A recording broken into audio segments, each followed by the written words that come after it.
Today I back my Chinese elm. That'll be shutting down for winter here. It actually holds on to a lot of its leaves for the winter and just sort of slowly drops them off during the months. So you don't really get an autumn show, which is a shame, but it's a semi-evergreen, which is why it does that. Some people stay green all year round, so at least I get some sort of change. You can see in February there are a few specks of green, but this is actually the new buds opening. It had lost all its leaves, but it looks like they're already back. But I'll show you close up in a second. It does need pruned back, but I'm going to air layer it once it fully wakes up.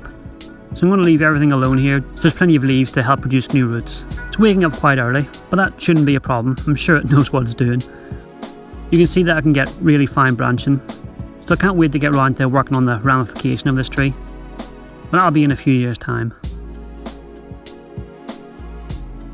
In March it seems to be still waking up. I guess it realised it was maybe a little too early and slowed itself down.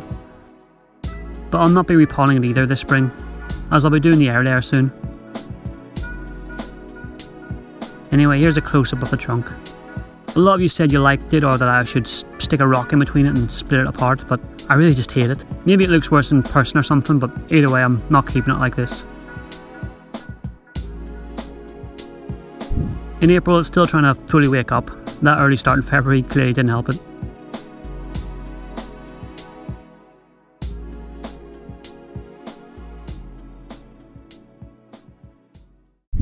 In May it's finally fully in leaf, so it's time to start the air layer.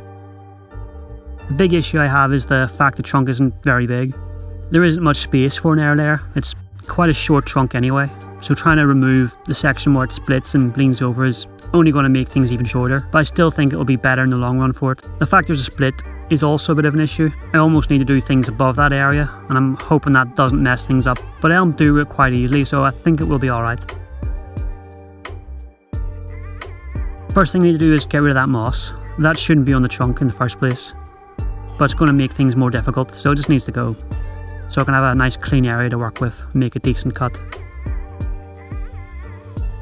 Now that's gone, I just need to cut a ring around it, which wasn't the most easiest thing to do since it's a wonky angle and it's quite a small trunk. But here's what I was left with. So not the best air layer application, but hopefully it'll be alright. The split at the bottom does worry me. I'm pretty sure I have all the cambium layer cut, so fingers crossed it actually roots. I did want to cut further up the ring and make it thicker, but then I'm cutting into the future trunk, which is only going to make the tree shorter. So while it's quite narrow, hopefully it'll be enough. And well, if it fails, I'm just going to have to deal with having a tree that looks 100 times worse than it does now, but we'll see what happens.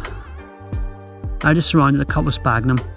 I've used both the fresh stuff and the dry, and I've not noticed any difference in the results. But I do like to watch this stuff rehydrate. It's pretty crazy how much water it can take up. So after a while it's all ready. I just packed it into a ball around the cut and wrapped it up in plastic. I didn't film that because my hands would have just been in the way the whole time. You couldn't see anything anyway. But here it is after, all packaged up, and now all we need to do is just wait for roots to form. But who knows how long that's going to take.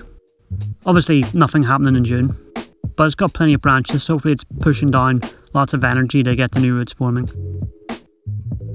There's no real change in July. It seems like this summer is a bit like last year, just kind of slow and miserable and not much growth.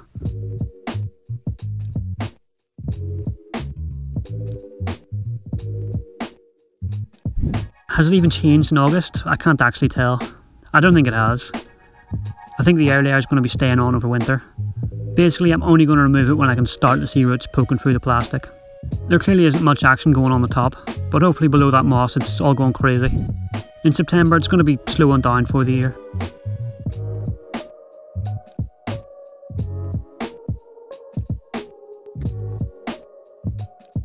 But let's have a quick close-up of that air layer just to see if we can spot any roots yet.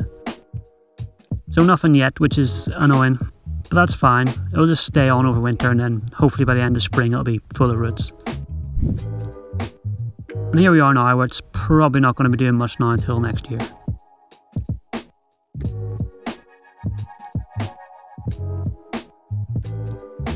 Thanks for watching, see you next time.